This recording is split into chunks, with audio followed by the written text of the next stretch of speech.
attendez, c'est pas fini. Ce tableau de Picasso a été autorisé à l'exportation par le ministre de la Culture. Mais ça ne s'est pas fait simplement. La France, en échange de ce tableau qui partait, en a reçu un autre, du même peintre, mais d'une moindre valeur. Vous suivez le guide.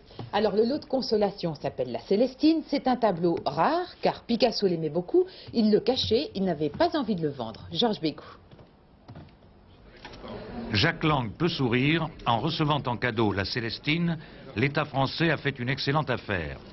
Il s'agit là d'une œuvre majeure de Picasso, réalisée en 1904, à la fin de sa période bleue. Que signifiait le bleu pour Picasso? Le froid, la faim et la douleur. Mais par quelques détails, le peintre donne de l'élégance, de la luminosité à son sujet, en témoigne la dentelle du col ou la perle fine à l'oreille.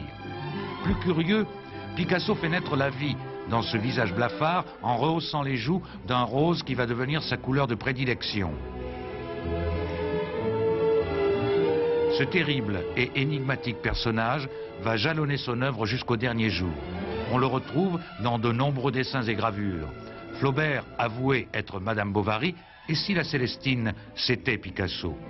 S'il lui avait donné son regard en le masquant d'une taie, comme pour garder un lourd secret. En tout cas, il tenait à cette toile. Elle l'a accompagnée pendant 38 ans. Elle n'a eu que 2 propriétaires ensuite. Le dernier, Didier Imbert, s'en est séparé pour 100 millions tout de même. Ce prix de 100 millions peut paraître extravagant. Il ne l'est pas par rapport à la valeur réelle et internationale du tableau. Et si je l'ai vendu ce prix-là, c'est uniquement parce qu'il était donné à l'État.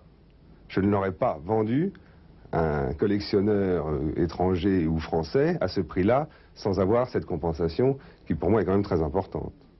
Vous voyez, on peut tout à la fois être marchand et avoir la fibre patriotique, faire une affaire juteuse et recevoir les félicitations du ministre.